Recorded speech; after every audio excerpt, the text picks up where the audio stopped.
Hi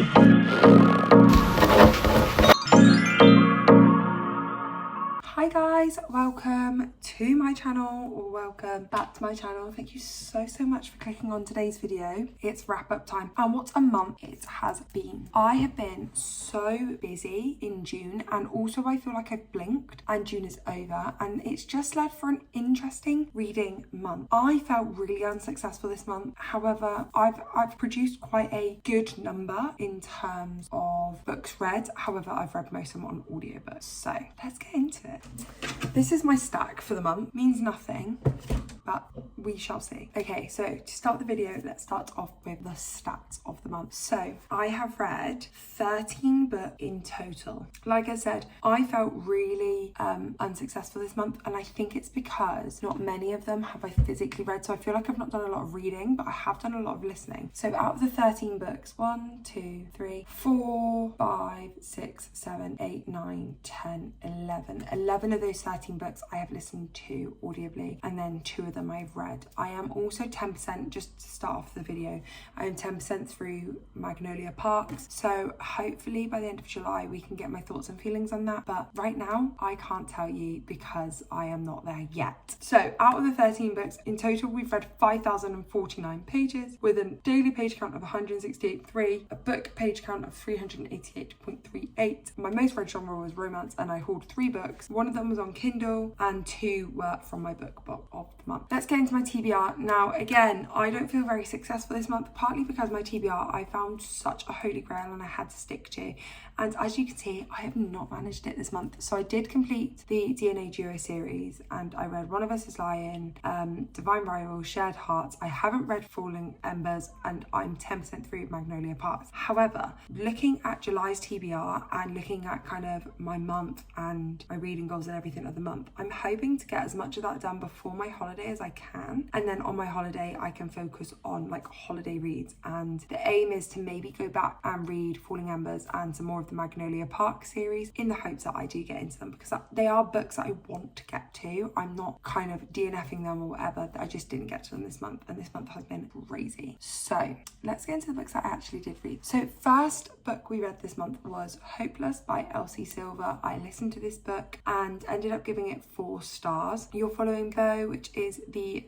the final brother of the Eaton boys and his romance. I can't tell you much more about the story because I don't really remember a lot. I remember it was a lot of like trauma and unpacking, and I did really enjoy it. It's in my Pinterest chooses my reads vlog, so you can find more thoughts and feelings there, but that was a 4 stars. Then I read The Cinnamon Bun Bookstore. Again, I listened to that one on my library. I gave that one 3 stars. Those books by Laura Gilmore are just such cozy reads. This time you're following the niece of the aunt who used to own the bookstore. No you're not. That's a Pumpkin Spice Cafe, which I also read this month, spoiler alert, also 3 stars. I'll go into that one first.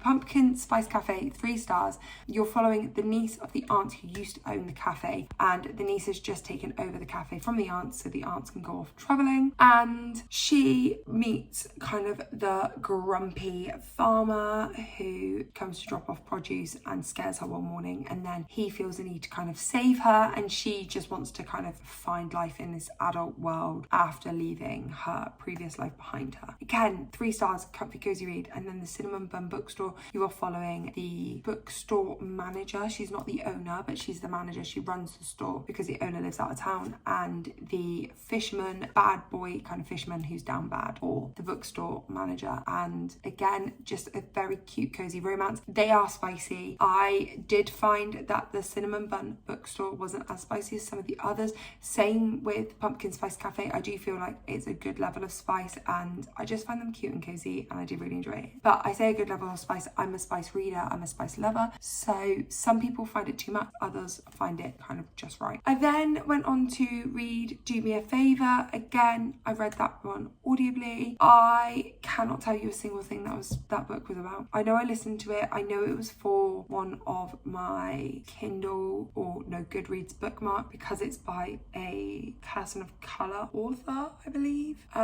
It's a romance. It's clearly not stayed with me. It was 3 stars. I remember kind of reading it and just thinking it was a good read at the time, but it's not one clearly that's staying with me. I then moved on to Caravel, and I feel like from here on out is where my reading slump has kind of just started.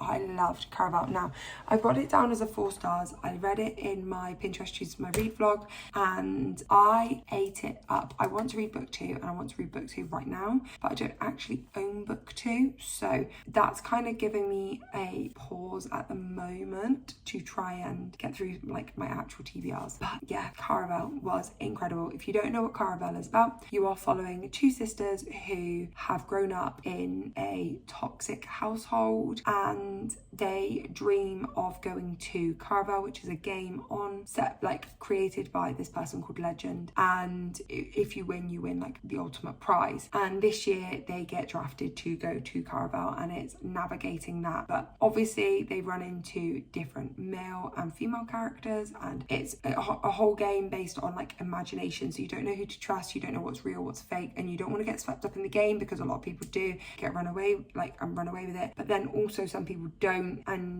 fully immerse themselves in it. I loved the book. I cannot wait to read book 2. This is my kind of fantasy, so if you've got any recommendations kind of like Caraval, I want to finish off the trilogy and then I want to read Once Upon a Broken Heart, but if you've got any other recommendations that I like those, then let me know because I have really enjoyed it. The next book I read was Knife Edge, which is book 2 from the Noughts and Crosses series.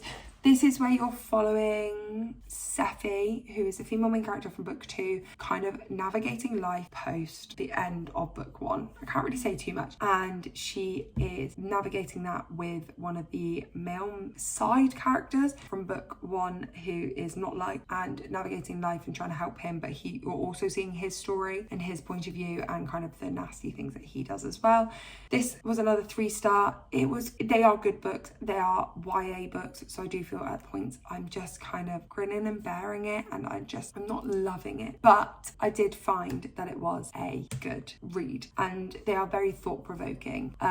I then read Shared Hearts, which is a indie published book on KU. It's a romance book. I gave this one 3 stars. I feel like I've read so much but not enough of poignant this month that I cannot tell you what Shared Hearts is about. I remember it being a romance book. Let me have a look on Goodreads because otherwise this whole video is going to be me going, oh, I don't know what this book's about, because to be honest, I've kind of forgotten a lot. This month's been a lot. Yes, I do remember what this one's about. So this one is a mystery romance. So it is more romance than mystery. However, you're following the female main character called May and she has type 1 diabetes, which I remember when I was reading it, comes into play at the end, but it was kind of maybe this big thing when it shouldn't have been. So yeah, she's got type 1 diabetes and she is navigating life with type 1 diabetes, but then something happens to her. Something drastically happens to her and she is getting targeted. And you're trying to figure out who is targeting her with the kind of the help of her sister and her best friend, Pierce. He's also a police officer and he's also the male main character. So as you can tell, you kind of know where that's going if you've read any romance book at all. But I did really enjoy it. It wasn't anything groundbreaking. It gripped me. It was a short book. I read it quite quickly, but it was nothing groundbreaking. And so for me, it was a 3 stars. I'm very excited to see book 2 in the series, to see the sisters' love story. And it's another one that I want to get to soon, but it's not anything major. Then I read One of Us is Lying, which I actually have the book for. I listened to this one on audiobook. This one was 3 stars. You are following a group of teenagers who are in detention and one of them dies, and it comes off as foul play, and so they're all kind of pointing fingers at each other to figure out who is lying, how did this person unalive, and what actually went on. Now, this book was very much a 2-star for the majority of the book. I did not enjoy it. I did, however, like the twist at the end, and that's what saved it. I'm going to listen to the second book on audio because I've got that one and I think I'm going to start that one soon. However, I'm not like, if I didn't already have the book on loan from my library because I knew I was finishing this one this month, then I wouldn't be rushing out to read it. They were okay. I've read a lot better mysteries, so take with that what you will. It's an easy read. It kind of had me guessing, like second guessing everyone as well. I didn't really know what was going on. I didn't really know who to trust. So in that sense, it did really well. but it wasn't groundbreaking. Then we moved on to The True Love Experiment, which is the second book in the DNA duo. You are following Fizzy, who is the female main character from book one's best friend, and her like love story. She has recently just gone through a breakup. She now doesn't believe in love, and so she is then drafted to be the female main character on this True Love Experiment TV show, and she then kind of has a few run-ins with the producer, and as you can tell, it's kind of their love story from there. I did really enjoy it. I did feel like it was a bit too long for what it was. I gave it 4 stars.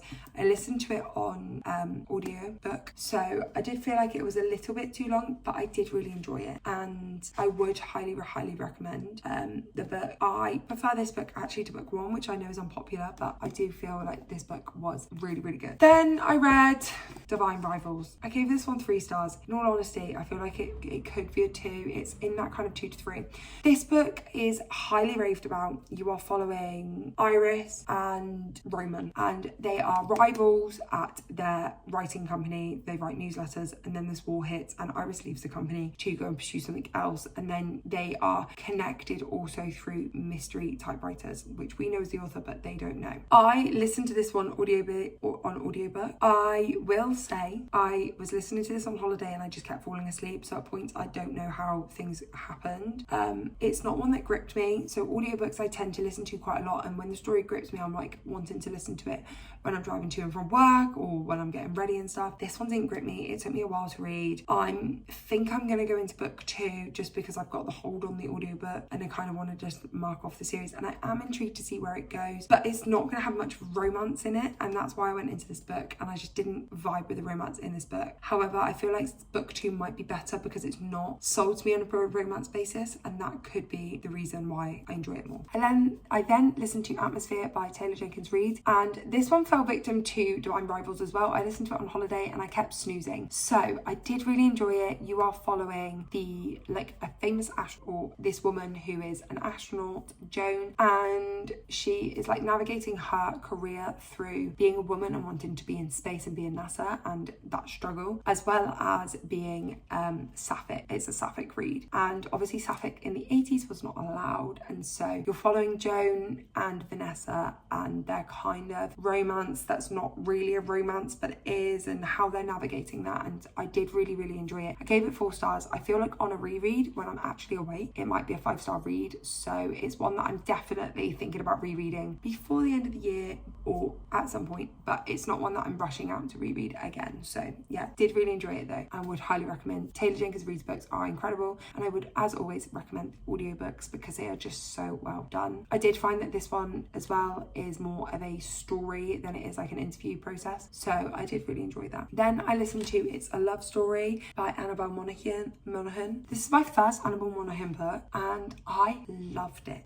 So you are following, can't I remember their name? Honestly, I'm as bad as with names in real life. I literally finished this book this morning. You are following Jane and Dan, and Jane is a movie producer or like a script collector for movies, and Dan is a cinematographer, videographer, and he's basically upset Jane in the past by an overheard comment. However, he then gets brought in for this new movie that they are meant to be working on together, but Jane comes up and spins a little white lie that lands her in a big pile of mud basically, and Dan's there to try and help her work it out, and obviously with it being a romance, that close quarters pulls them in. I will say it's not a 1 bed but a 1 room trope, and I loved it. I did eat it up. I listened to it on the way back from the airport and it made that drive bearable, and that says it all. I finished it. I said I finished it this morning. I didn't. I finished it last night. I did really enjoy it. It was incredible. And no, I didn't. I did finish it this morning. I finished it on my drive to work. Yeah, it was incredible. I gave it 4 stars. It was just so good. And then the last book, which I actually just kind of sat and listened to this afternoon because I had less than 2 hours to go and I wanted to round it off, I read Checkmate, which is book 3 of the Noughts and Crosses series. And this one, you're continuing kind of Sephi and the male